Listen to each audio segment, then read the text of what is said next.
that's really critical to you. The brochure is in there too, so that helps remind you of what we told those candidates you were all about. Some of them have done, possibly all of them, but they've done a lot of research based on that brochure. They've come to visit, they've likely gone online, they've probably pulled your budget and your master plan and several sets of your minutes and newspaper articles. So you want to sort of track whether or not, as you go through the whole process, they've learned the right things about you. The next thing I want you to take a look at is the pre-employment inquiry guide. I'm not going to ask you to read it, I'm just going to go over it briefly. We talked a lot about that, I think, when we first met, the kinds of questions you can ask and the kinds of questions you can't ask. And what the civil rights laws basically have said is that there are a set of bona fide occupational qualifiers, BFOQs, that belong to every single job. And you set those when we did our profile. So you were forward-thinking enough to establish not only a skill set and an experience level, but the kind of attributes you were looking for. So your BFOQ, your bona fide job qualifiers, are those things that you put together in the profile. So we cannot ask questions about anything that is not related to how well you can do the job. So as we go through the questions, and we're going to talk about them next, you can ask anything that follows up from that, those standard questions that you've reviewed, and follow-ups to that. Right. But there are certain things that just have nothing to do with how well someone does the job. Whether someone is married or not, whether someone has children or not, whether they plan on having children, none of those things have anything to do with how you do the job. Whether you use a cane, whether you have a backache, what kind of organizations you belong to, none of those have anything to do with the kind of job that someone can do. And because you are public officials, everything you do is held to a much higher standard than in the private sector. So all of those kinds of staying within those parameters about what is a valid occupational qualifier is much more important to you and creates a liability for you if you go outside of that. And so as we go through the questions, we continue to talk about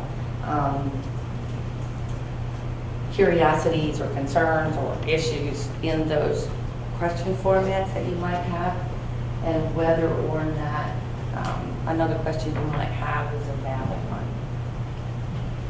Remember, and that's why you have all the resumes and why we have that little break in the questions for things that are very resume specific. Anything the candidate, anything on their resume, however, is valid for you to talk about. Anything that they offer you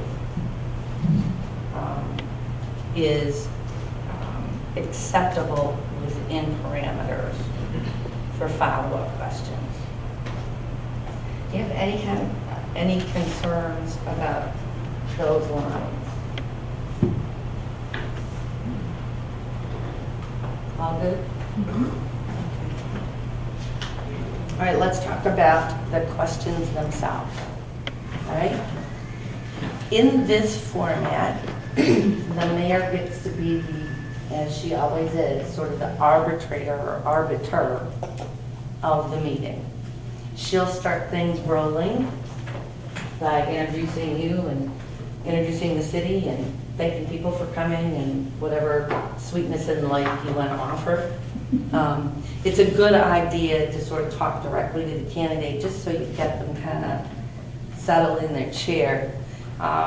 There are theories about interviewing. You know, some people like to create stress and chaos and see how the candidate responds. What you need to do is find out who they are and what they know. And so sometimes you're best off to find out who they are and what they know by having them somewhat comfortable. And Mr. Bypass already took care of your stress part last night by making them stand up without any kind of prior notice and doing their 3 or 4 minutes. Sometimes I think it's easiest, but you can certainly change the order if you like. If the mayor begins, asks the first question, and then just walks to your left or right for the next person to start, and then you just kind of work round table. If you do that and then just keep rotating, people will have a chance throughout the day to ask different questions because the order will kind of self-select. I like it when everyone asks and everyone asks a different question because I want every commissioner, council member to have a chance to look directly at the candidate and have the candidate look directly at you. You'll get a lot of your impressions, a lot of your instincts from face-to-face contact, from eye contact, from body language, from tone. And so if you're all asking questions, you will all have the best chance of observing those kinds of communication issues. Does that make sense to you? Yes. Will it work? Yes. Now, the questions that are laid out, are they all the same in each pamphlet or Yes. each booklet? Okay. Everybody has, whatever there are, there's 24 in your packet. So if the mayor does one, and I don't care how, just for example, and Eric is 2, and Mark is 3, and Jim is 4, and you are 5. Do you think for continuity, like say I ask the first 3 and then Ed maybe asks the next 3? and You can do it that way, too. So it's less chaotic, it's bounce. going kind of You bouncing. can absolutely I'll do take it the that way. second too. question. I'll take the 9th question, No, I was how's thinking that? that we each ask 3 questions in a row. Like I'll ask the first 3, then you ask the next 3, Roger asks the next 3. That'll work too. So we're not bouncing Well, and the around. questions kind of fall into each other. Yeah, because they're kind of broken up as a subject matter, and so Isn't it incredible? maybe we can do like 3 questions That's and fine. then ask, are there any follow-up questions? And then Ed can go into Follow-up asking, can be anybody. Yes. like say I'll ask the first 3 questions and get his responses, then ask for any follow-up questions that council may have, and then Ed, and then we Okay. can do the next So you 3. might want to make little notes, at least for your first time for, so it's 1, 2, 3, Ed is 4, 5, and 6, Roger is 7, 8, and 9, Chip is 10, 11, 12, 13, 14, 15, 16, 17, 18, 19, 20, 21. And then I'll come back and finish up. And you want to finish up with 22, 23, and 24, right? Mhm. Will that work? Everybody's good? And then after you're done asking the questions, so I think it'll help save time, so we make sure we get the answers. But it gives a break, okay, do you have any questions at this time? Okay. It's probably just to make sure that you're on, not trapping or running over each other. If you have a follow-up, you want to direct back to the mayor or nod to the mayor or signal the mayor so that 3 or 4 people aren't talking at once, right? Yep. And follow-ups can be asked by anybody. So if it was Mark's question in the beginning and someone wants to do the follow-up, it can happen with anyone. I would not wait 4 or 5 people later, okay? Because people forget where you are. That makes sense? I've given you some options for follow-up. Please don't assume you have to ask them. A lot of times you'll hear everything you need in the first question. So the follow-ups are just there to sort of prompt some additional detail if you didn't hear what you needed to hear. If you're going to make up your own follow-up, please don't give them the answer. that you're looking for? Leading question. Yeah. In Manistee, we like to do this. Is that okay with you?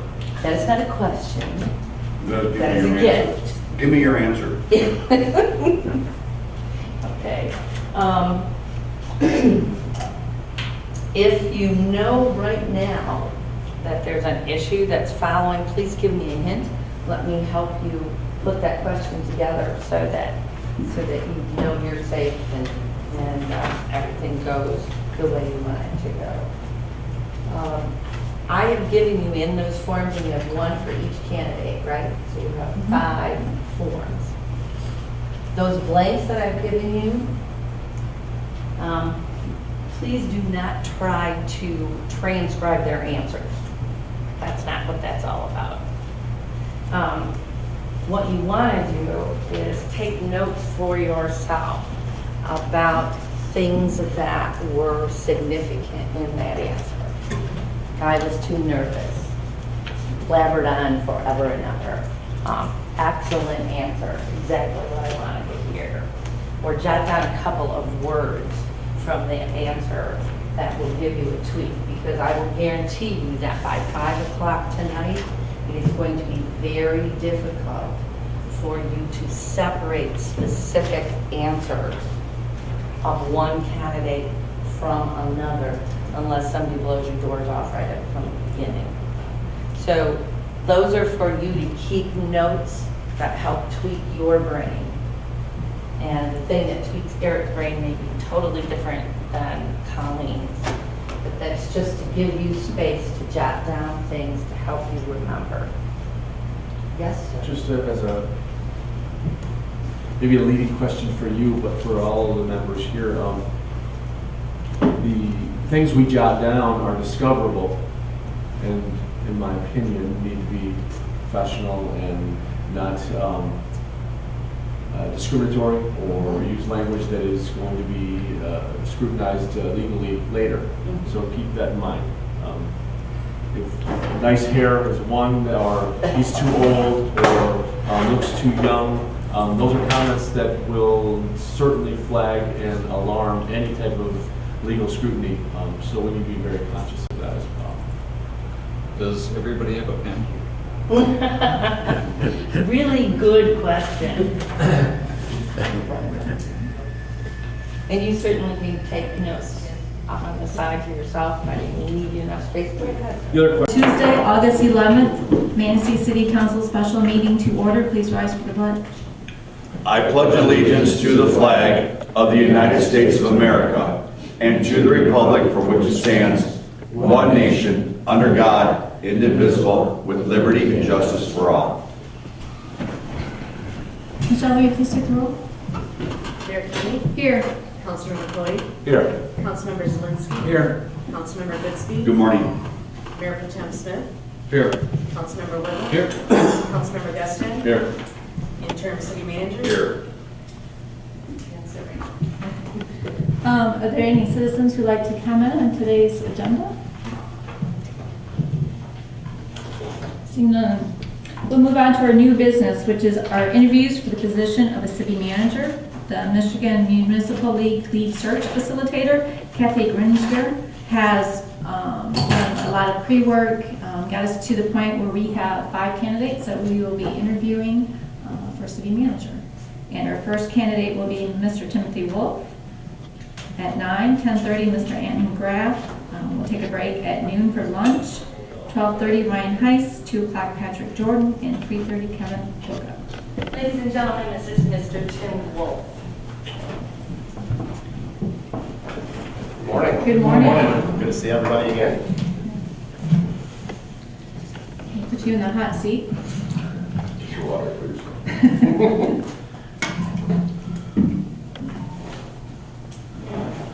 Well, good morning, Tim, or Morning. Timothy, which do you prefer? Tim, it's fine. Tim is fine. Welcome, thank you. I think you had an opportunity to meet all our council members last night. Councilmember Cody, Councilmember Zelinski, Councilmember Bixby, Mayor Pro Tem Smith, Councilmember Whitlet, and Councilmember Gusto. You had an opportunity to tour our community yesterday. We got to meet you a little bit last night. We were given your resume. We've gone through that. Of course, the resume doesn't give us a complete picture of all your capabilities and all your experiences, what you can bring in. We have a list of questions that we'll be asking all our candidates. They're probably going to last around an hour. And just so you understand, I'll be starting off. We'll each ask you a few questions, and then we're going to ask our fellow council members if they have any follow-up from any of your responses. And we know we want a good fit. We also want to make sure that this community is a good fit for you. So at the end of our interview questions, you'll have an opportunity to ask us any further questions you might have. Okay. Okay, so we're going to get going.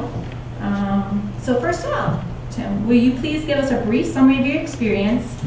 Tell us why you applied to Manistee, how you think your style and expertise will be the right fit for us. Certainly. I am the village manager in Lake Isabella. I've been there for the last 11 and a half years. We are a community of about 2,000 people, just outside of Mount Pleasant. I was our third village manager. We incorporated in 1998. We are the youngest village in the state of Michigan, youngest unit of government actually in the state of Michigan. So that had with it its own unique set of challenges, where on Monday of the week you're nothing, and on Tuesday you're a functioning unit of government. So the first two village managers really struggled to build what I would consider to be the guts and the infrastructure of the organization proper. When I arrived, we had a 380 square feet, essentially closet we were running for our village hall. We had no equipment. We had pretty much zero. And we've built a village hall. We've acquired a DPW facility. We've got equipment. We do programs. You know, we offer police. We do street maintenance, economic development. So that experience, I think, has been a very good time for me in my career. And the challenge for me now is, as we've transitioned out of what I would call the infancy stage, the growth stage of our community, because we were a community that started in the late 60s as a resort, essentially. You know, the challenges that are ahead for us are not that pressing, I think. And it's time, I think, to let somebody else come in and have their shot from the community. The challenges that are ahead for us are pretty straightforward stuff. They're, you know, architectural style of homes, these type of things. They're not things that are personally very challenging in terms of the work that I want to do. And when I look at a community like Manistee, I'm a lifelong Michigan resident.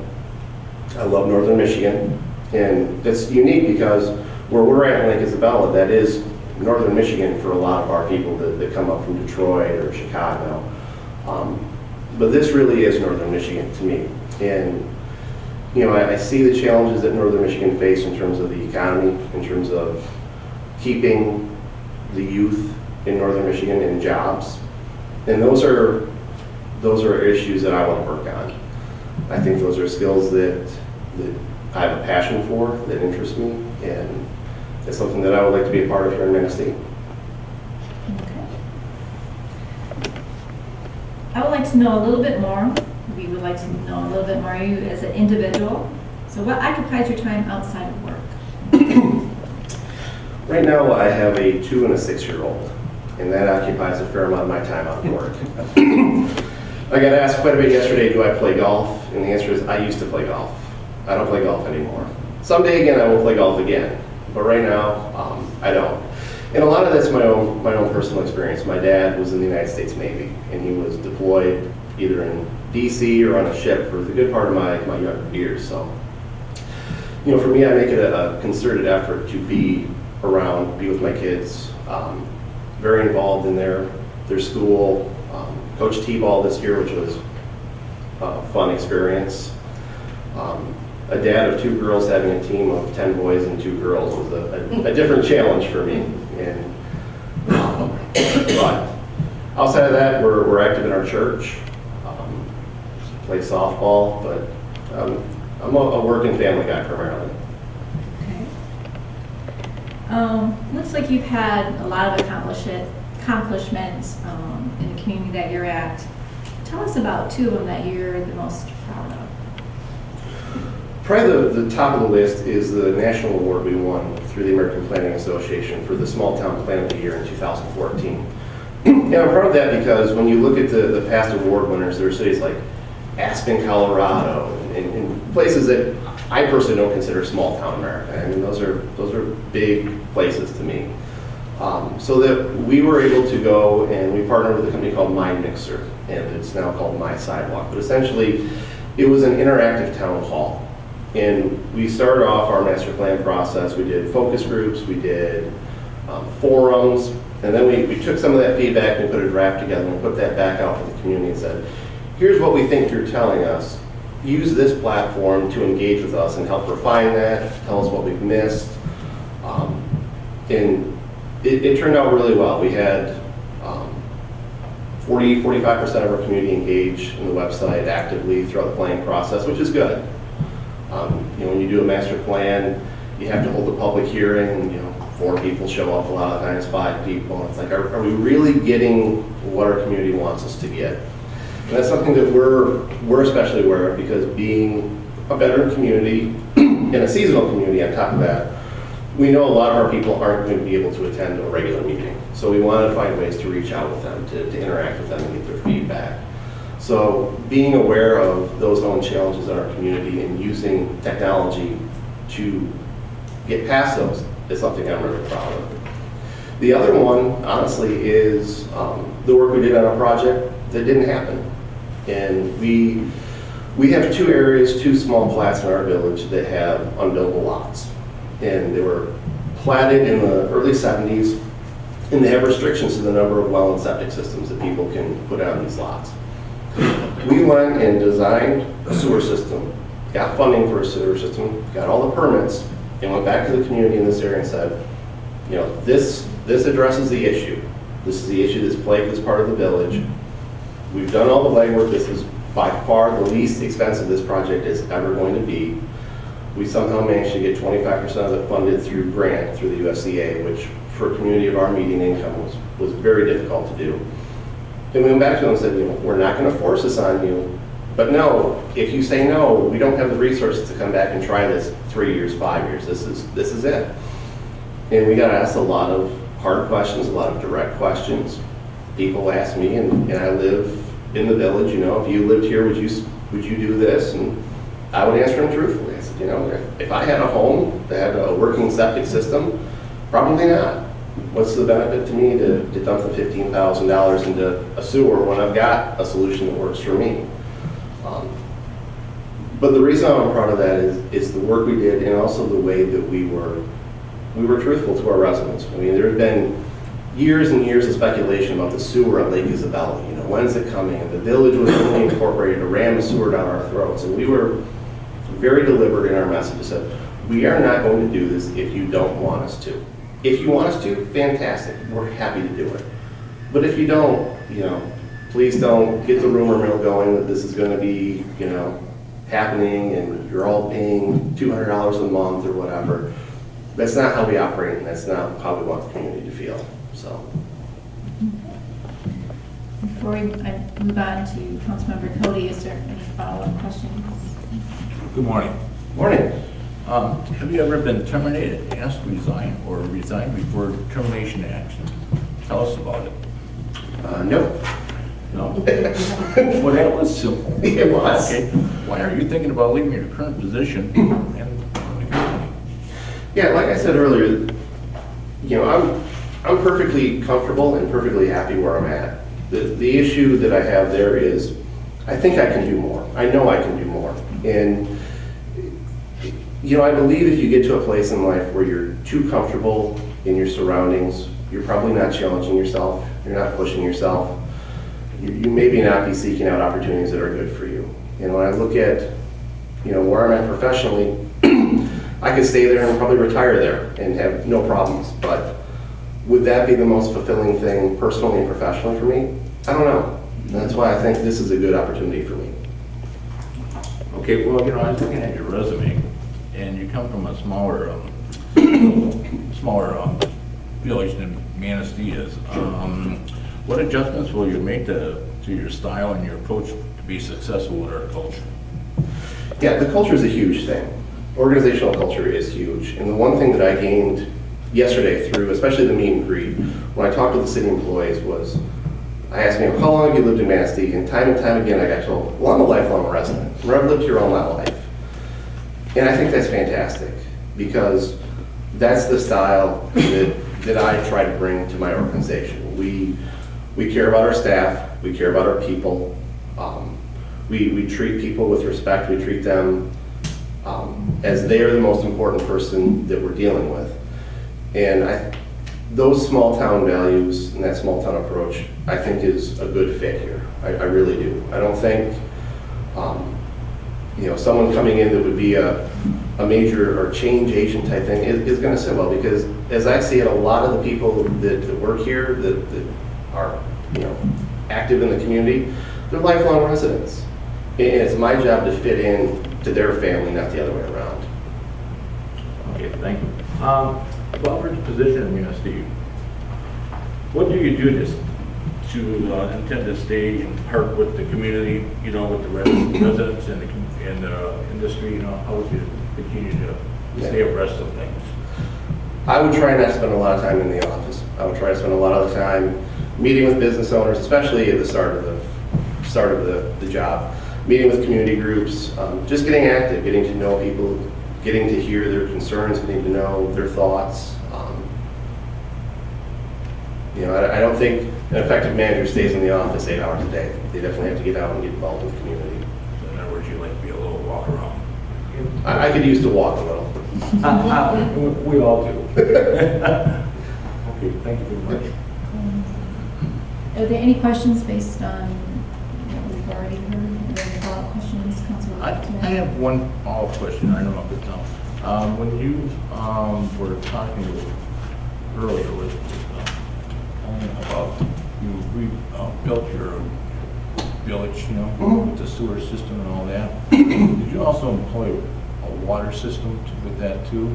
And what I'm going to is utility. What experience do you have with water and wastewater as far as DEQ? Yeah, we don't operate any water or wastewater internally. We have a water system that's partially operated in the village, but we do that with the county. So. Okay, so you're connected to the county, so you connect Yeah. to them. Yeah. Thank you. Follow-up, please, Tim. You said in the village of Lake Isabel, you have police, is that a sheriff, or is that a paid police? We contract that through a township, one of our neighbors. So we provide the service through a joint service contract with them. And same with, how about the fire? Same with fire, yeah. We're part of the 2 townships and us for fire department, so. And the DPW, is that? We do a little bit in-house, and we do a fair amount through a contracted service agreement with a private firm. And again, a lot of that goes to, when we incorporated, you have to provide services pretty much off the bat. And you have no equipment, you don't have a fund balance, you don't get treated very well from Lansing in terms of getting access to funds. So, we looked at how can we provide services, and, we went out and saw, all right, we can get excavating companies that don't move dirt in the winter, they can plow snow in the winter. And it worked out well, where we kept the money in our local economy through a local business, and we're able to provide the service. So I think that's a win-win. Thank you. Any other follow-up? I guess I would ask is, then, what's your experience with contracts and with unions? We, in Lake Isabella, we do not have any unions. When I was a council member in Breckenridge, I was elected to the office at the ripe age of 20, which is pretty dangerous if you think about it. We have a police officers union there that I dealt with as chair of the finance committee. And, I look at, what we've done through negotiating contracts for police, for DPW. In one sense, it's similar to dealing with a union. You're negotiating a contract to have a service provided. The difference is, obviously, if you don't get along with your union, you can't bid it out to a different firm. But in a community like Manistee, where you have such a high percentage of your staff that have lived here for so long, I don't think you want someone that's going to be aggressively anti-union. I mean, these are your neighbors, these are your people, and that's how I view them. I see them as partners. I see them as people that are invested in the community and people that can help achieve a mission and a goal.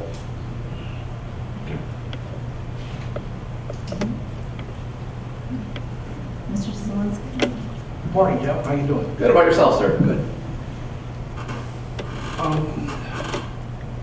When we call on individuals, when we call on individuals who have worked with you and yours, we call on people. What are they going to say about you? What are they going to? I'm going to say that I'm hardworking, that I'm personable, that I have high level of integrity. Those are the three things that I think they say and I hope they say. If not, I need to put different references down. What do you first 3 months going to look like in Manistee? What do you think is going to happen? It's going to be a lot like cramming for an exam every day, because I have to get brought up to speed on every dynamic of the organization. You know, master plan, the business community. You know, there's going to be a ton of people I'm going to need to meet. I'm going to need to meet and get to know every person on the staff, because that's important to me. I want to know them. I want to know what interests them. I want to know, you know, what their goals are. I want the organization to be employee friendly. That's a big thing for me. But it's going to be a lot of work and a lot of meeting and greeting and moving forward. Okay, the third question. What do you see in Manistee that sets us apart from other places you've worked? What particular skills, talents, or experiences do you have that will make your tenure here successful? One of the biggest things I think that's unique about Manistee is it still has what I would consider heavy industry. You're you know, a deep port, and it's not used to the same capacity that it was in, you know, the 50s and the 60s. We spent a lot of time in Rogers City, so calcite comes to my mind with, you know, the limestone quarry there and how people used to, you know, 2, 3, 4 ore boats a day, and now you get maybe 1, you know, that kind of stuff. So understanding that, you know, the dynamic of northern Michigan with that uniqueness, that you have heavy industry and you haven't, you know, been carved out for tourism the same way that some of the other communities in northern Michigan have. I think that's unique, and I think that's actually something very special. You know, someone who's grown up and lived in Michigan his whole life, you know, I look at the Lake Michigan shoreline and I see it's changed so much in the 35 years I've been alive. And I look at the Lake Huron side and it stayed pretty much the same to a large extent. Oscoda didn't when they lost the Air Force Base, but, you know, I look at where Manistee is in that equation, and I think it has a tremendous opportunity to still be something that is pure Michigan as opposed to something that's not. Thank you.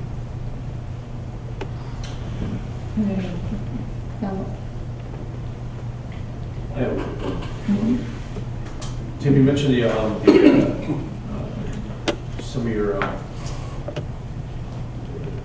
initiatives when we first start out meeting with staff. How many current staff members are within the Isabella Township? We have 4 direct, and then I have another, essentially 4 point people I deal with through our service contracts. So, small organization. Okay. And what's the relationship there? Is it all direct report to you? Yes. Or is there some, okay. Yep. And what kind of relationship do you have with those folks? I have a great relationship. One of the things that, you know, I think has been really beneficial to us as an organization and just our culture is I've been with the village 11 and a half years. My assistant's been with the village for 13 years. One of my other employees has been with us for 8 years now. Our youngest employee has been with us on and off for 2 or 3 years, who college work and that kind of stuff. Our service contract providers, we've stayed with them pretty much consistently throughout. So we have good relationships. We try to maintain long-term relationships. That's how we invest in people. We invest in our organization. When a small organization like us, the 2 people in the office can say, you know, we've got 25 years of experience in our organization. We're unique in that we also have a very large homeowners association in our community, and they've gone over turnover after turnover after turnover on their staff, And it's deeply impacted their organization. I mean, it's hampered their ability to function because you start to go and then you start over. You start to go and then you start over. And for us to have that continuity, I think has been a tremendous asset.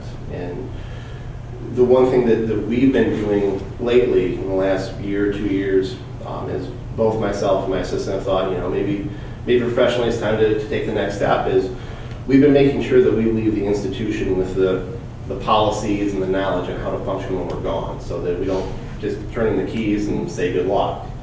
And we've seen that happen with our partners in the Homeowners Association, where they've had no institutional knowledge retained. People that no idea just even how to do their invoicing. And, I care about my organization enough to know that that's not going to happen. Thank you. How many of your employees are full-time? 2 right now. Now, I know you were asked what you were going to do when you first come here, and one of the responses was to get to know your staff. Mm-hmm.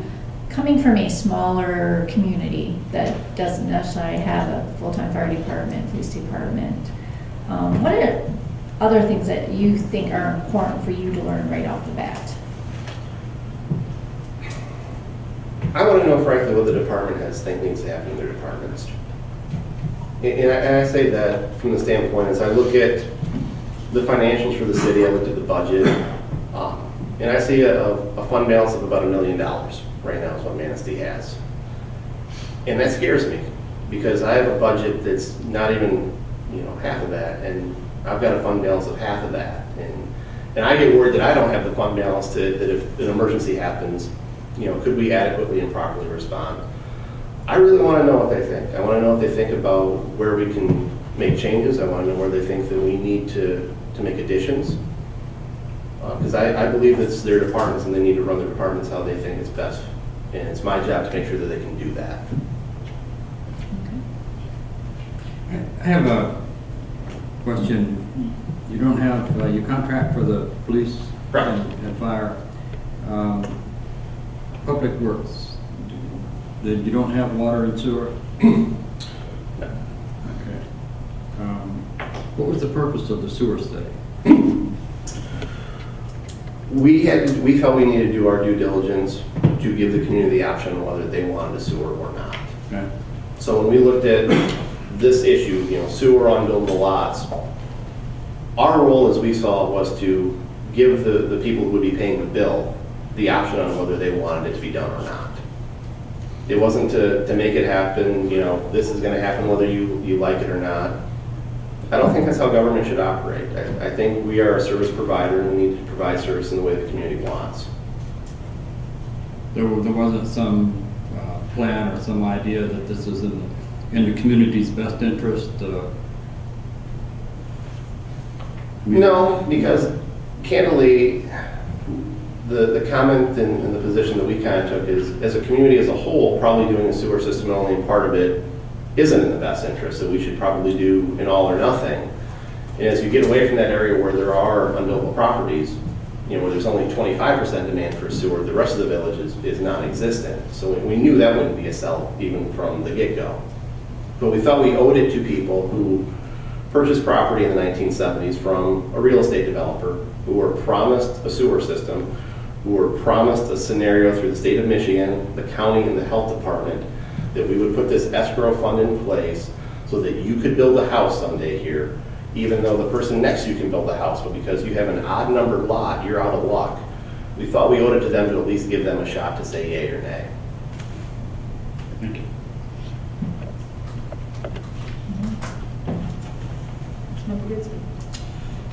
From what you learned about us, what do you think the 2 biggest challenges will be in the next 3 years? Money and roads. Yeah.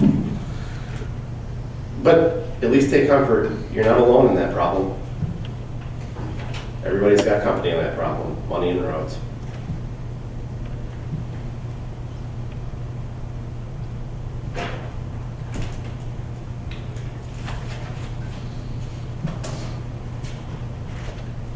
What is the most difficult ethical challenge you will face in the municipal executive?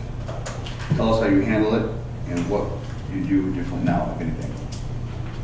that I've already handled. Great example. This last election, we elect every 2 years. We had our longtime, most vocal critic, anti-village person run and get elected to council. And a unique part of our story is not only did we incorporate in '98, but then we fought off a disincorporation effort in 2002. People tried to get rid of us pretty quickly before I got there, and the laws of Michigan do not allow you to disincorporate a home rule village, so they were unsuccessful in their attempt. But this individual got elected to our council, and a majority of my council members were, quite concerned about how this was going to impact our organization. And they said, what do you think we should do? I'm like, this isn't my issue. My job is to treat every member of the council equally and fairly, the same amount of respect, the same amount of courtesy, and do the same job for him or her as anybody else. The internal dynamic of how the council works, while it makes my life significantly better when it gets along, that's your guys' job to police, and that's your guys' job to handle. And I've known and I've read about situations where similar things have happened and the manager has gotten involved in trying to protect the status quo or go to bat for the council members who've been loyal to him or her throughout their career, and you just can't do that. And I'm proud of the way the situation worked out because him and I sat down and we had a great conversation where we were just very candid with each other, and we have a good relationship now. And when other members of my council, criticize him or anybody else, it says, this isn't my place. If you have an issue with X, go talk to X. If you have an issue with him, go talk to him. This isn't my job to be the sounding board between you and what, your problem with him is and vice versa. So that's what I'm proud about, is how we've handled the council.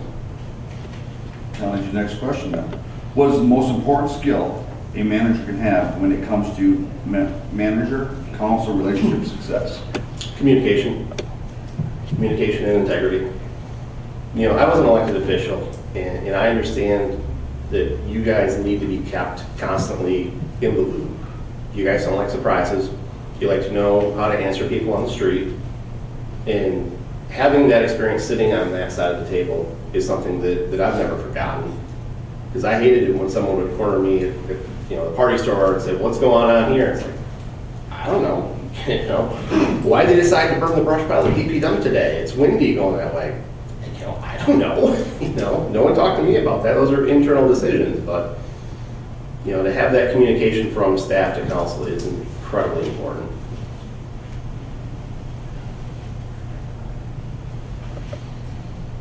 What other questions?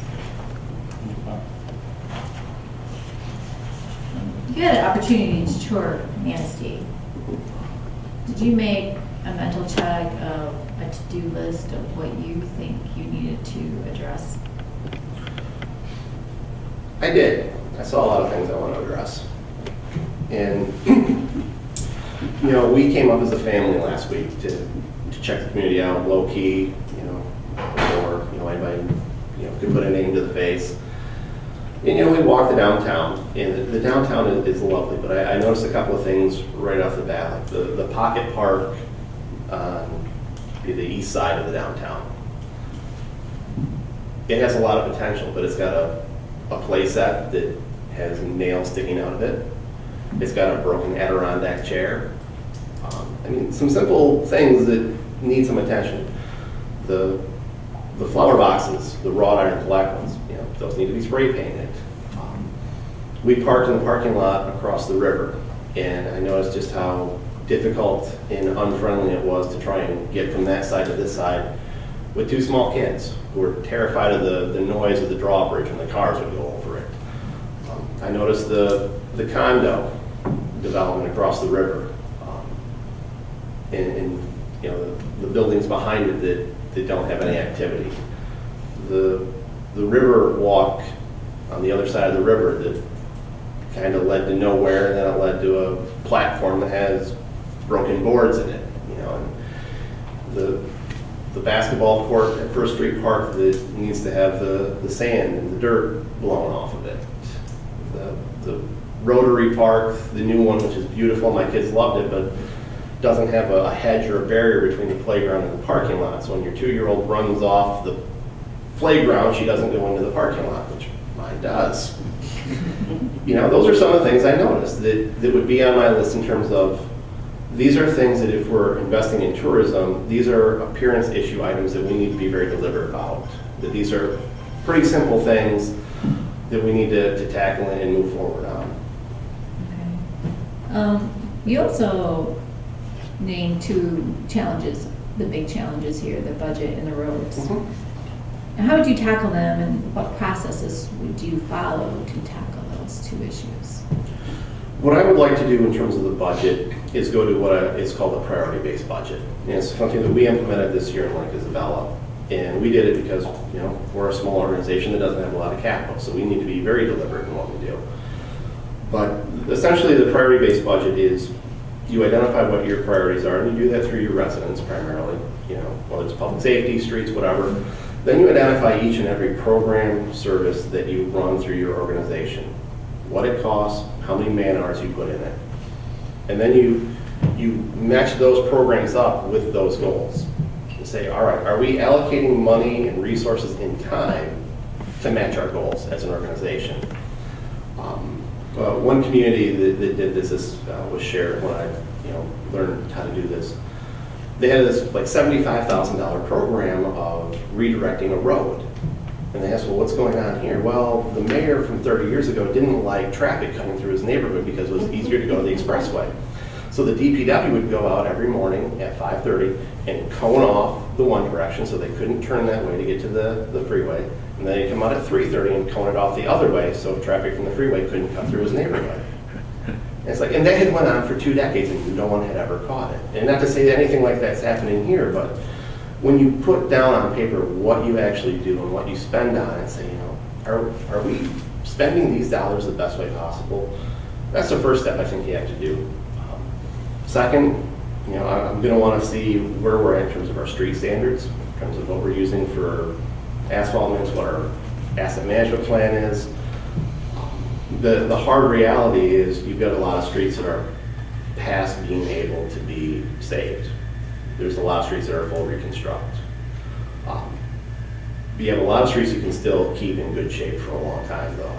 And the trick is to make sure you extend the life of those assets as long and as far as possible.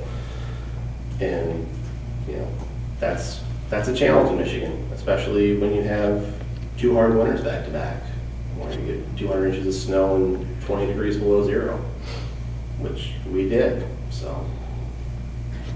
I noticed reading through some of your meeting minutes that there on the budget, there seemed to be a lot of positive comments to the budget that you put together. Can you explain why you think people are so favorable to the budget? We're unique in a community where we're designed to be a resort community, and we've traditionally allowed the recreation aspect to be handled through our homeowners association. And that turnover and influx of the last few years has deeply hurt them in terms of their ability to really make a 4, 5, 6 year plan. So when we can put down and say, here's our 7-year plan for capital improvements, here's the priorities you've told us to do, we asked you, where you want to spend the dollars. Here's how we can spend those limited dollars to match up with what you want us to do. People like that. I mean, they understand that they're being listened to. They understand that the local government is responsive to their needs. And people like to see that. They like to see that you're doing what they expect you to do and want you to do. See you out in the street and doing that kind of stuff. In a small community like ours, I remind our staff that our DPW, our people out there even mowing, are our biggest ambassadors. A lot of times it's a police officer in a small town that drives around in ways because that's the residents' most visual connection with the city. But in our case, it's the people out mowing, it's the people out painting and doing these other things that they see and they can interact with and just even say hi, how you doing? Those are the things that matter. So keeping those funds available to do those things definitely has resonated with our community.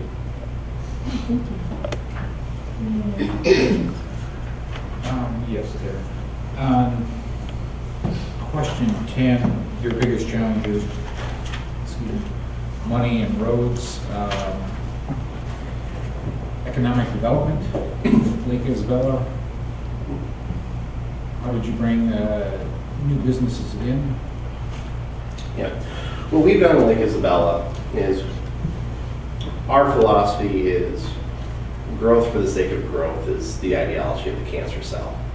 And we mean that in a decent way, that we have the ability to grow really, really fast, and we did through the early 2000s. We were the second fastest growing village in the state for that decade. I mean, you couldn't build houses fast enough. And we stepped back and said, you know, are we building the community that we want? Is that going to be a sustainable community too, in terms of the housing, in terms of the business climate? So we've probably taken the exact opposite approach. We've tried to pump the brakes and make sure that what development comes is the development that we want. We're not just going to take development for the sake of development. One of the projects that we did do is a wood pellet plant. And we've had some problems with them. They've had some funding problems getting started. But what we were able to do is get them through the approval process, including a rezoning and a site plan in 3 months. So when we can do a project, one of the things that we can offer that others can't is speed. We can offer that in terms of what we can bring to a business, that we can get you from your starting point to construction quicker than anybody else. And that project is unique because it takes wood waste from sawmills and turns it into pellets. And I look at northern Michigan and I see, you know, that's a tremendous opportunity in northern Michigan, especially in this area where you have PAC. So you've got a wood-based product company. You know, what are you doing to connect other industries that can maybe utilize their waste stream or have them utilize other companies' waste streams, like this plant does with the sawmills in McBain. I mean, McBain isn't that far from Manistee either, so it's not inconceivable to say that, you know, you could make similar connections in that industry in terms of the wood waste or other products that you can get industries to repurpose the waste products, whether it's steam, whether it's sawdust, in their own internal operations, and you get a sustaining local development going that way. Just a quick follow-up then, with the industry, do you have an industrial park there? No, we didn't do an industrial park, we just have industrial zone property. And again, we've been more aggressively targeting retail and service than industry. That's what we need in our community, and we've identified that. And the biggest problem that all industry has where we're at in Isabella County, and you wouldn't think this with a major university and a pretty successful community college, is talent. You know, the jobs that these local industries are trying to fill, Central Michigan isn't producing kids with those degrees. You know, they're not putting out machinists, they're not putting out the welders, and those are the things that are really struggling in terms of our local economy. Is there are a lot of good jobs that can't be filled right now because they just can't find the people to do it. And when I look at, you know, Manistee in particular, you know, in Michigan, the heartbeat of the new economy is placemaking. You have to have a place in a community where people want to live and want to be year-round. And when you do that, that's attractive to companies because they know that if they locate there, they've got things in their community that people are going to want to come and move to. It's entertainment, it's quality of life. You know, it's important to be a four-season area. You know, so when you look at economic development in terms of the city's role, you have to have the infrastructure, but you have to provide the place for the people who want to come for the jobs to begin with. That's my perspective. I have one more follow-up question, and it's germane to the answer you just gave. You said your community identified the needs, and can you explain the process you use to identify those needs and implement those strategies to accomplish those goals? Yeah, we've done it through a combination of a hard print survey and an online survey, and we do you know, like forums, focus groups when we do major projects. So we try and, you know, we have ones that, you know, open to everybody, but then we also try and just randomly select people from different parts of the community and just invite them out for an hour and coffee and, here's what we're thinking, and it's people that, we hope aren't involved right now in coming to the meetings or giving us counts, because, we want to connect with them too. We don't want to just tailor what we do to the 10% who actively engage on a regular basis. There's a whole lot of the other community out there that's really frankly pretty busy, that if you can say, can you just give us 1 hour one night, they might be able to do it. And we've been pretty successful in that. So taking those projects and the feedback from them, the next step in the planning process is usually pretty easy to do once you find out what they want to do. So. And how did you establish the projects that you were going to implement? What process did you use to say, hey, this is our 1, 3, 5, 10-year goals? What did you have any formalized process for that? Yeah, we've went through the community. We've surveyed the community consistently. We survey them probably about every 3 years and say, here's what you've told us. Here's where we're at. And new things pop up. 10 years ago, deer weren't a problem. 7 years ago, it was. Now it's not. Lake dredging wasn't an issue. Now it is again. So doing that keeps us, focused on what the needs of our community are and helping us make sure that we're not still doing something that they're like, we're not really interested in that. But it's also been a great tool in terms of going to companies and getting things back into Lake Isabella. When I arrived, we did not have high-speed internet. We had dial-up. And by being able to go to Charter, to other companies and say, 90% of our community says that this is their biggest quality of life issue, will you come here? And Charter had some huge issues because all of our utility lines are underground. So it wasn't quick and cheap and easy just to go and run cable. And we were also not connected to the Mount Pleasant system. So we were on a different out-counting system. So there was, tremendous logistical issues out there. We banged the drum hard and repeatedly and got them to come out. We got Frontier to come out with Verizon or through DSL. We've got Wi-Fi providers now. So we've got 4 different companies that can do this because we've been able to show them this is a market that they're missing out on. Thank you.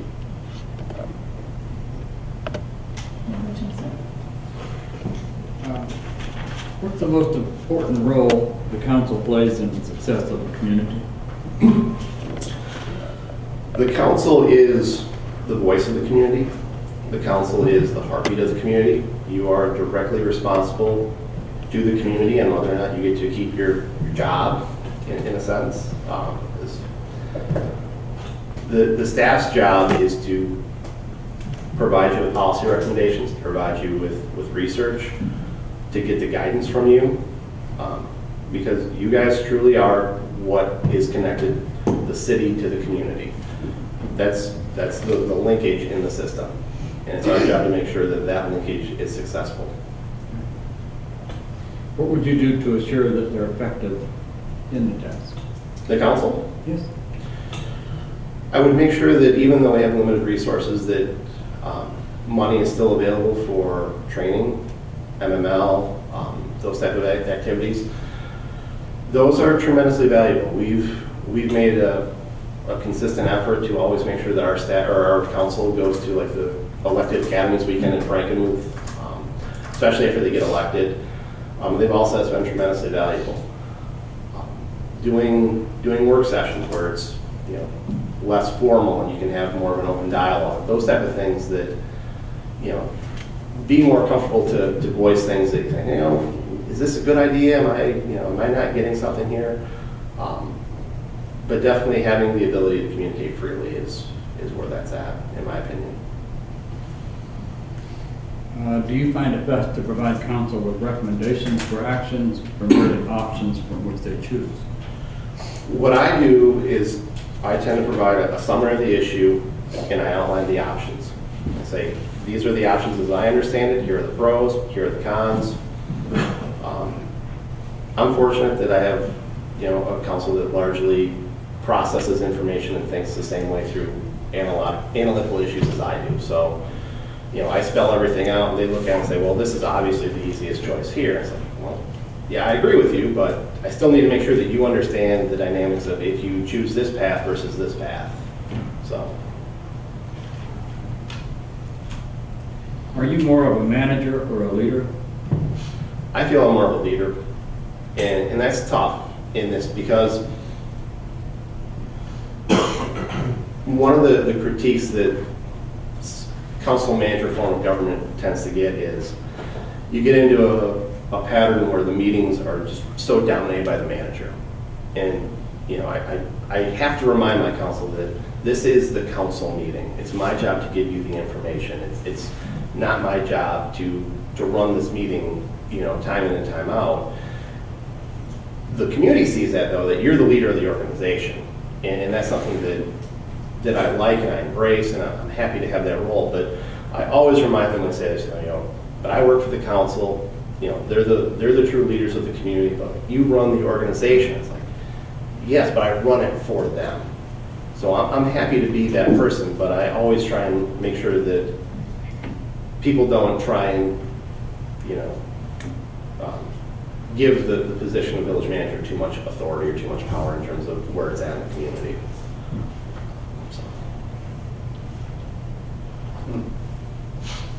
When hiring a new department director to join your team, what skills and characteristics would they need to possess and why? Based on the conversations I had yesterday, it should probably be a lifelong resident of Manistee.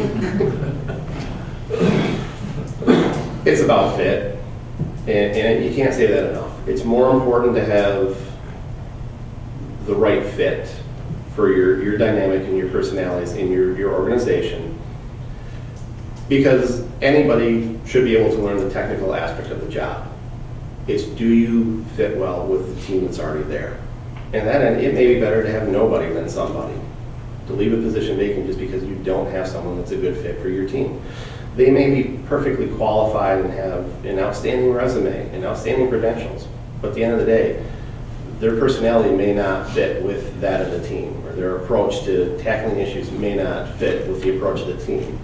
And that's not to say you build a silo, because I absolutely think you need diversity of opinion, diversity of thought, diversity of experience, but there's ways to have diversity in constructive ways that,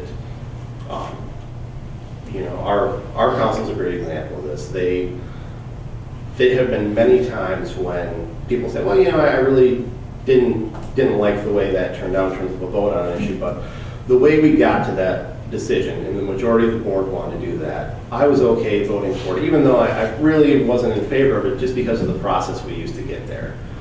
And I like to model that throughout the organization, where, you know, ideas, criticism, all those are very welcome. So. I have a follow-up question to that, if I could.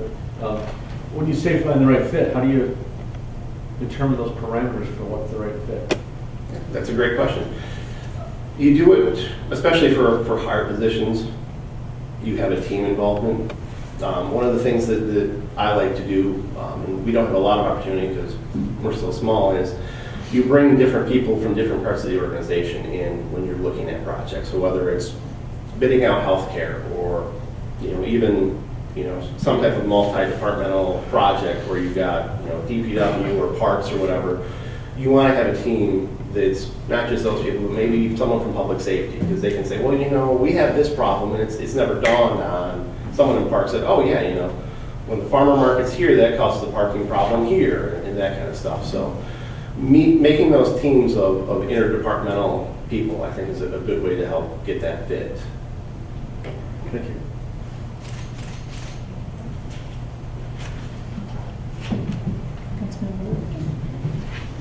This is a long question, Tim, so getting to a collaborative agreement on contentious issues is always difficult. Some municipalities face tough financial choices, others struggle with residents disagreements over planning for the future. Walk us through a time when you faced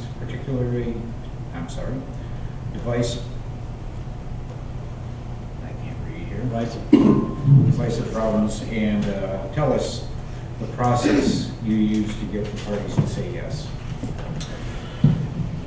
We are, as a village, the heart of our community is an 800-acre lake, and we're completely wrapped around it. The dam that, because we're an impoundment of the Chippewa River, is, you know, a controlled device so we can raise them more at the lake level. And our homeowners association, when they went through a major turnover about 5 years ago, they had not lowered the lake through the dam for almost 20 years. And the new board of directors, that was their platform. We're going to lower the lake. Well, in the 20 years since the last drawdown to the new drawdown, you know, you've got 20 years of, you know, hysteria about we can never lower the gate again on the dam because the dam's going to fail, and if we do that, you know, we're never going to get the lake back, and the dam's not structurally safe. And they were very aggressive in moving forward in that, and we as an organization, you know, voiced some caution and voiced some concern over the path that they were taking. That, you know, you've not ensured us as a community that the dam is designed for this. You know, when the gate, as our understanding, was to be up or down, not halfway in between where it rattles and all the mechanics get loose, which gets even more problematic in the winter when this would be going on. And we had a strong outcry from the group of people who had voted to put the new board of directors in the homeowners association, that we were overstepping our bounds and we were interfering, you know, with the association's rightful role. And we reminded them that, you know, we're not opposed to doing a drawdown. We just want to make sure it's safe. We want to make sure that if there's a problem here, this doesn't impact our ability to bring the lake up or impacts the safety of the village downstream from the dam. Because the biggest issue was weed control in our lake. You know, that's the core of our economic value in our community is waterfront property, and we've got a lot of it. And so we understand that there's a problem here and we want to help address this, but just going ahead and raising the gate up might not be the best approach right now. And what we ended up being able to do, and we weathered a contentious storm of email and Facebook and calls to our local paper and their sound off column. We went back and said, you know, we think there's a simple fix here. The wall on or the gate is on the dam, the gate's on one side. Let's put an auxiliary gate on the other side. A new gate that has the design and functionality to be raised partially, not up, not down, so that you can open the existing gate all the way up so it's not structurally compromised, and you can manipulate the new gate in a way that you can raise and lower the lake level. And we'll put our money where our mouth is. We'll fund 2/3 of the project, even though it's not our dam, and we think you have the money to do it yourselves, but we're legitimately concerned about the future of the community. And this is our way of showing that this hasn't been a political turf war. This hasn't been, you know, one side of the community versus the other. This is our way of putting our money where our mouth is and saying this is our legitimate concern. And once this is satisfied, we'll happily back away. And that's what we did. And we went through that, and it was, you know, a fun few months, I can tell you. But after we got the gate on, everybody kind of went back to normal, and it was fine. We've worked together since then quite well. Next question, looking back over your career so far, what do you see the most creative and innovative program you were involved with? Tell us about who you intended or involved in getting it done and why you think it was a novel approach. For us, with Lake Isabella, probably the uniquest project that we've done is the pellet mill. And it's unique from the standpoint of it's not traditional economic development for our area. It's a different industry from our area. And we were able to work with our local Middle Michigan Development Corporation, our AES, essentially. You know, we did all the abatement, we did all that stuff, and we did that in-house. We did that, and we're able to connect them through other sources of material, other employment sources. So even though we've had some issues with them of late, we're still pretty proud of the work we did to bring them in and what we've been able to do with them in terms of, these are the concerns going on in the community in terms of where you're at now, in terms of your operation. things that you were specifically telling us you weren't going to do, how can we address these short of, really being pretty nasty about what we have to do in terms of where you're at as a company, so. Is that the largest employer in Lake Isabella? No, largest employer is the Pines Golf Course. And, we've got a situation going on there right now where the course is for sale and a prospective buyer wants to bring in a second business to the clubhouse. And it's not zoned for that.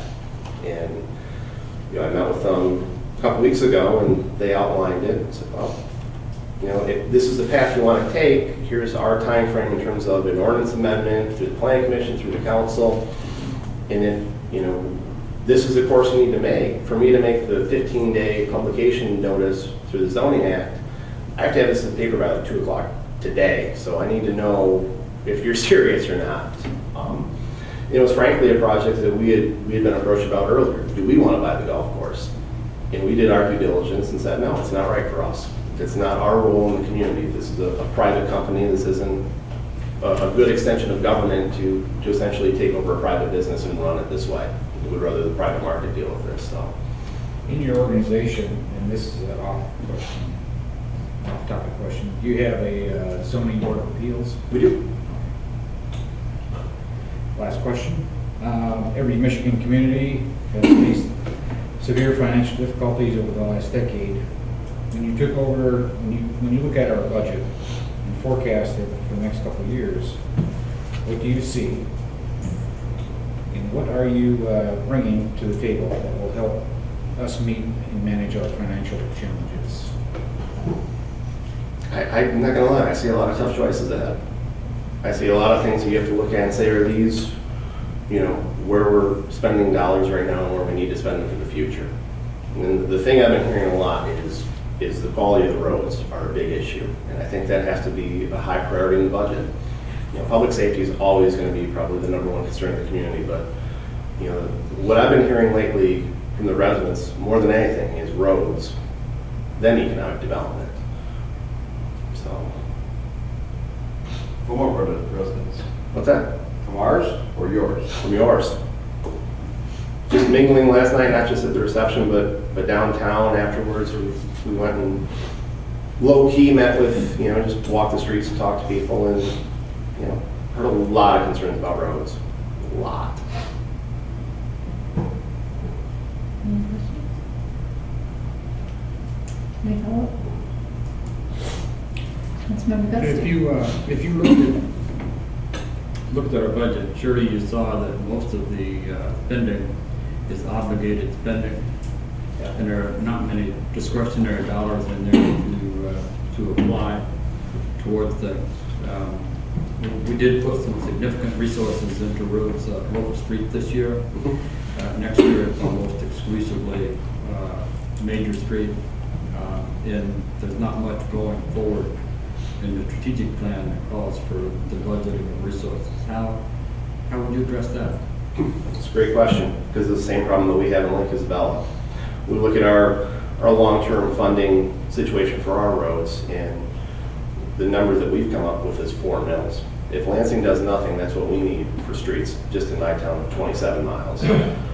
The challenge in Manistee is the effective tax rate is about 40.5 mils for a non-homestead property in the city. That's a pretty hefty bill, so you're not going to be able to go to the residents, I think, to get any more money out of them. You got to solve the problem internally. Or with me, our millage right now is capped at 1 mil through our charter. It's not hard for us to go and say, this is a pay-to-play system, folks. If you want, us to do X, this is what it's going to cost you. If you don't, these are the resources we have available, and we'll maintain them the best we can. But ultimately, if you want these things, this is what it's going to cost you. Manistee is entirely different because the millages have already been there, the resources have already been put in place. And the thing that I noticed a lot, especially last week, is there really is a need for making sure that the infrastructure, whether it's parks or whatever, that you do have is maintained before you invest significantly in new infrastructure. And that's important because we've purposely not done projects in Lake Isabel because we know that we don't have the long-term resources to sustain it. And we don't think that's mission critical to our core services. They'd be nice to have, but at the end of the day, plowed streets are nicer to have. You know, smooth streets are nicer to have. Blight control is nicer to have. Those are the choices that we've made. And you know, are there assets that the community can look to liquidate? I mean, is your, you know, the fleet inventory you have for vehicles, is that more than what you need? Have you right-sized your organization in terms of where you're at today with your staffing? Do you need, you know, 15 trucks to plow streets, or if you went down to 10 trucks, did you save $150,000 a year and dump that into streets and have your service impacted from, you know, all your streets plowed in 3 hours to all your streets plowed in 5 hours? And is that a trade-off you're going to be able to make politically in your community? Those are the things you have to look at, in my opinion.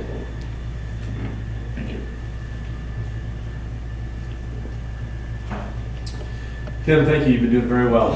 Can you take a drink of water or take a break? Good. All right. My questions are the hardest ones, so prepare yourself.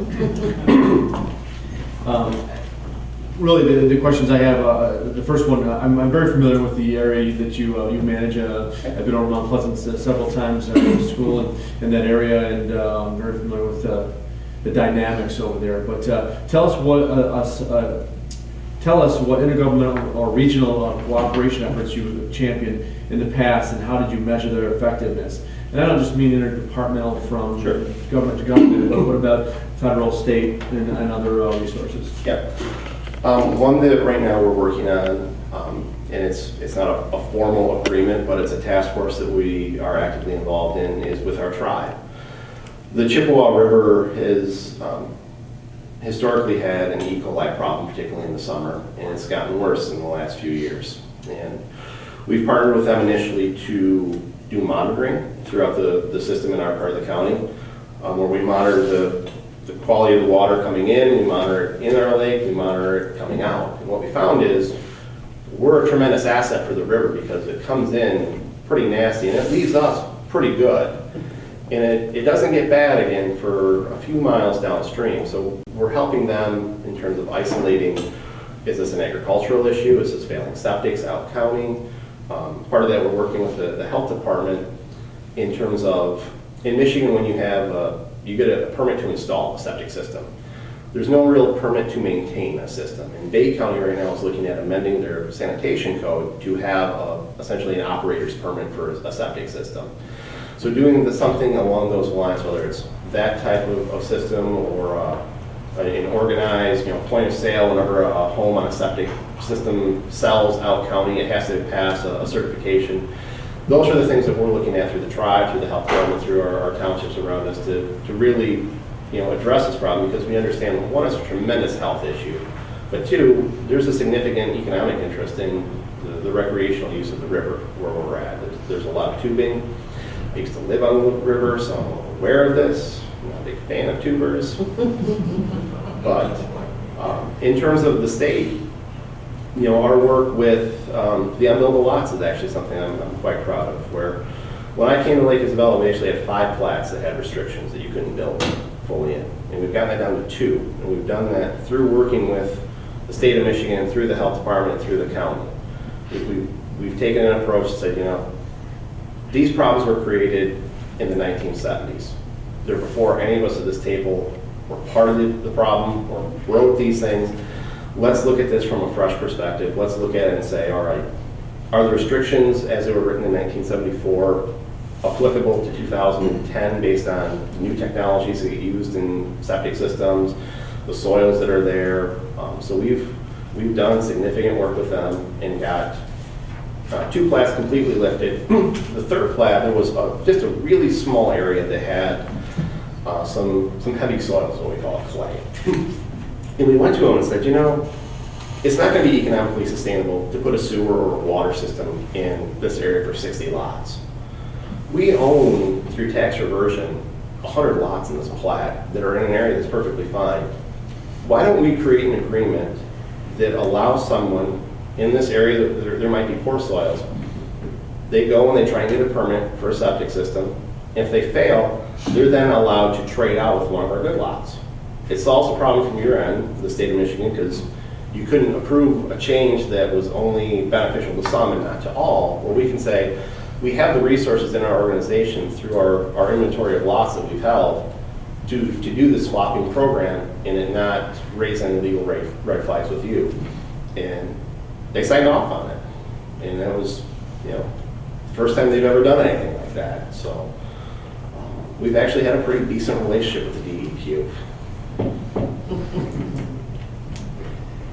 You mentioned the tribe, and I know how influential they can be over in Mount Pleasant. There's also a tribe here locally. Have you had any experience with hurdles, obstacles, or collaboration with the tribe over there that you're pretty proud of? And can you share with us?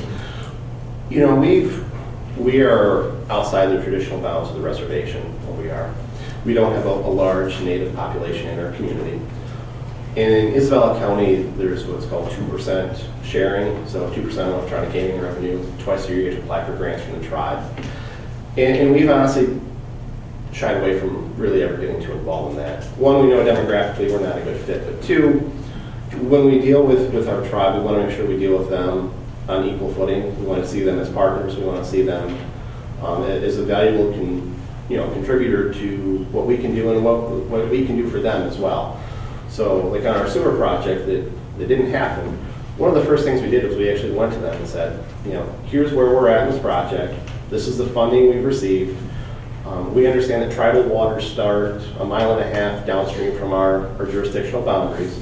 What are your concerns in terms of what's been permitted by the DEQ right now for our discharge, for our potential operations, those type of stuff, If you have concerns, let us know. We'll happily work through them with you because we want to respect the fact that pretty soon that water is going to be in what you consider your waters. So they're very appreciative of that. In fact, they said that they were rather jealous of the grant part of the money that we got on the project. So thank you. In Manistee, the city manager functions as the human resources director. What is the most important, long-lasting initiative you developed regarding employee growth and development? And tell me what measure you use to judge the success of that effort. growth and development in terms of the community or staff? Staff. Staff.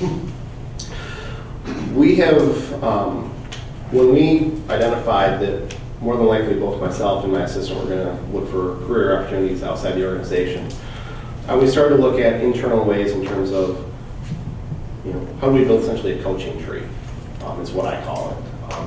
So we've developed an internship program. We actually haven't found a good match for that yet, but we put together a program and have advertised it. We brought in this younger employee to get acclimated in the organization so that if I transition out, my assistant can transition up and this individual can transition into her role. So we've looked at it essentially from making sure that we have farmed out the Lake Isabella system to enough people that the positions will be attractive when they leave. Is there a formal performance review process for your employees Yeah. on an annual basis? Yeah, we do performance evaluations, standard stuff through our employee handbook. See, my questions are so hard, you gotta pay attention. The city manager is responsible for negotiating contracts with 4 unions. Tell us about your experience with public unions and explain how you would approach negotiation to assure solid working relationships after the agreement was inked. Yeah, then, like I said before, we don't deal with unions in Lake Isabella. I dealt with them when I was a council member through the last year of the finance committee when we negotiated with Palm for police management or police. And my perspective has always been you have to continually be clear in terms of providing information to them. So whether it's you get the audit, you get the budget, you get whatever, you make sure that your union reps get the same information that you have. Because I look at unions not from a antagonistic or competitive standpoint. I look at them as partners, and I want to have a good relationship in terms of them being part of the solution to where we need to go as a community. Not, so the people say, well, you can have streets or you can have fire. I hate communities that do that. I just think that's so terrible.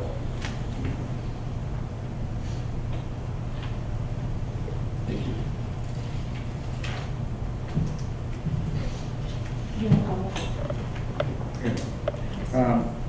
back to intergovernmental cooperation. Manastee's got Potter Township on the south side, Manistee Township on the north side. We've got East Lake across from us. There's a lot of interaction and interplay, sometimes competition, but generally what benefits one community benefits the other. And Manistee is looked at as a whole. What sort of collaboration or similar situation do you have in your area? With working with our neighbors, which are 2 townships. We do police and fire with one. One township, we actually had some pretty poor relationships when I started. We've had much better relationships in years past. And it goes to building relationships. You know, the township supervisor for the one township that historically we didn't have a great relationship with.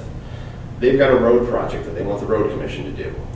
Well, I happen to be part of the local rural task force that helps allocate the state and FedDs to do those out-county projects. So, you know, going to them and saying, you know, what do we have that we can help you, and vice versa. Our county had this idea a few years ago to no longer provide zoning service to townships.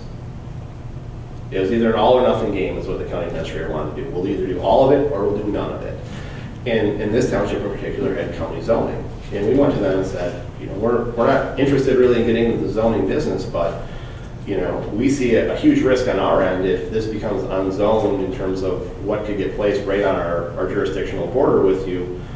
You know, would you like to partner up? And, you know, we'll do your zoning essentially for the cost of the permitting, just because we're neighbors and we want to have a good relationship. Thankfully, the county decided not to go down that road, but in terms of working with them, you know, I really don't want to get invested into past personal differences between, you know, the boards 20, 30 years ago. And that's what it was with us with this township was you had a township that was largely ag that overvalued residential property to keep the ag values low through assessing, and that caused all kinds of problems and discord in the community. And, you know, none of that happened when I was there, and none of the people involved there were part of that. It's like, why do we need to let those issues hamper what we can do together? And it makes no sense to me to say, well, my, you know, 3 predecessors ago had an issue with your predecessor. That's not useful. You have an assessor function? No, villages don't assess property. Thank you. All right, we're on the home stretch here. Just a couple more questions. Manistee has evolved throughout history. Many believe it's time for us to strategically and purposely chart our next direction. How can you help us get to an agreed upon vision, and what would you see us capitalizing on to reset a unique sense of place? I think that's a good question, because the economy of the 21st century in northern Michigan is not the economy of the 50s, it's not the economy of the 60s. And the economy of the 21st century is changing rapidly. You know, a lot of the jobs that are here today weren't here 10 years ago. And that's just the nature of the beast right now.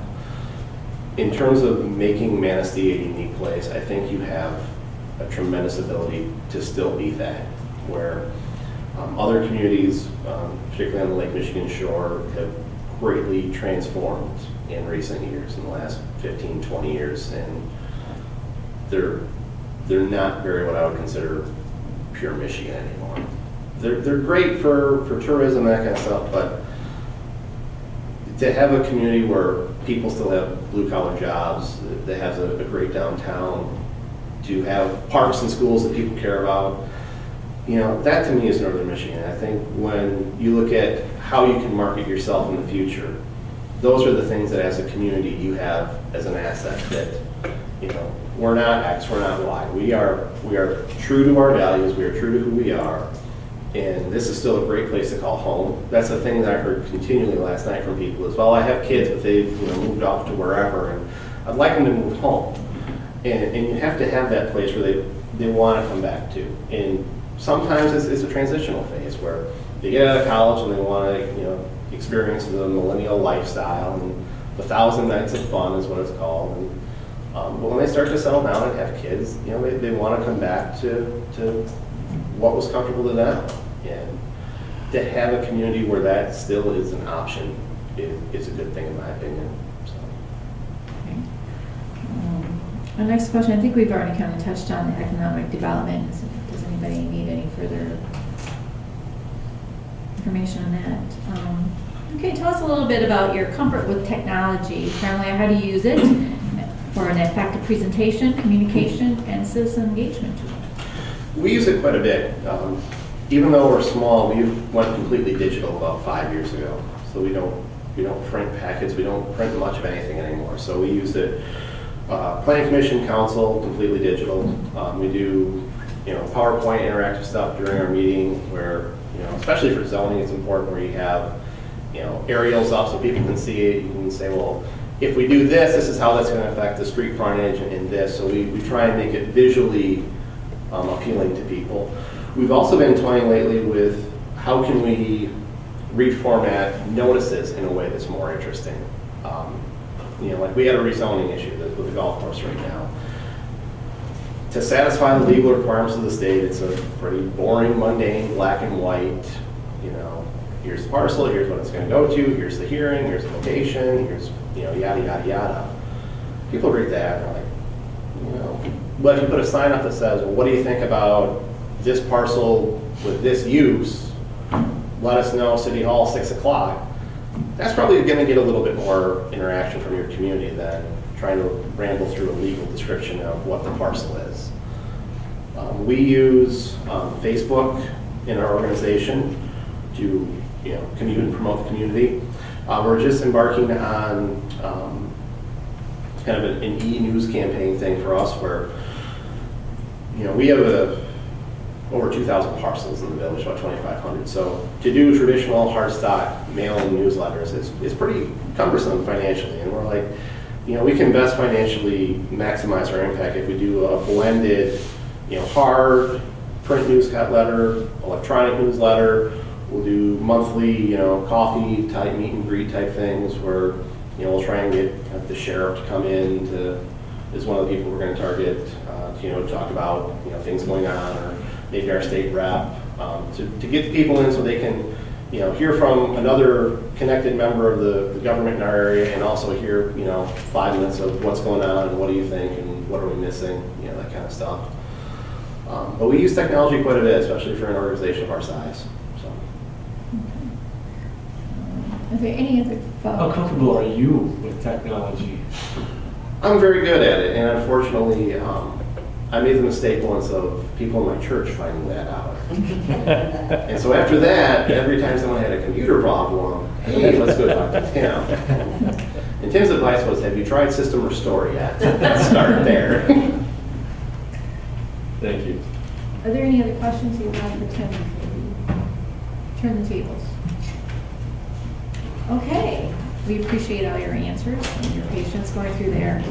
However, as I mentioned before, not only are we looking for a good fit for our community, but we also feel our candidate, we have to be a good fit for you.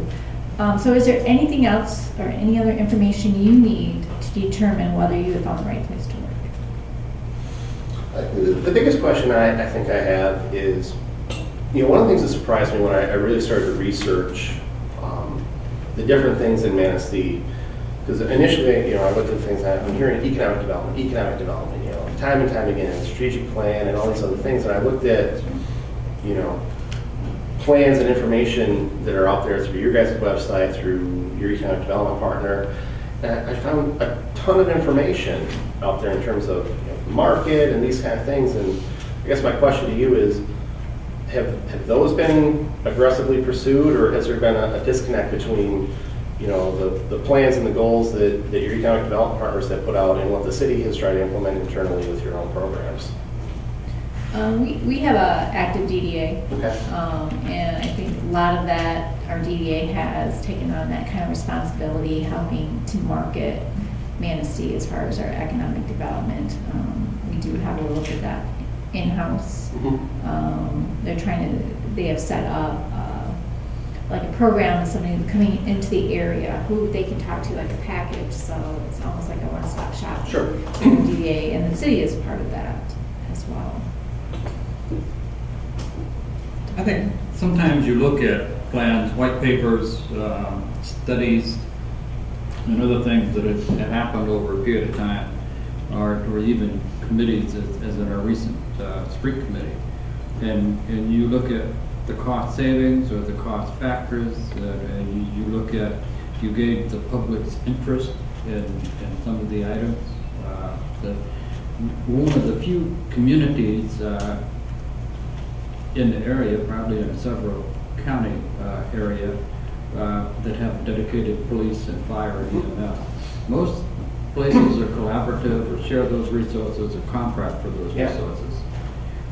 The public, whenever surveyed, is consistently satisfied, very satisfied, and adamant about maintaining those services in-house. So even though you get a study that makes a particular recommendation that says, you could save this much money to put somewhere else, Sure. you sometimes have to look at the balance to that. When we look at our street committee, the street committee says we need $600,000 a year, basically to maintain the condition of the streets right now, not really making progress. Yeah. And realizing where are we gonna get $600,000 a year out of the budget with our past obligations and stuff, without increasing revenue somewhere.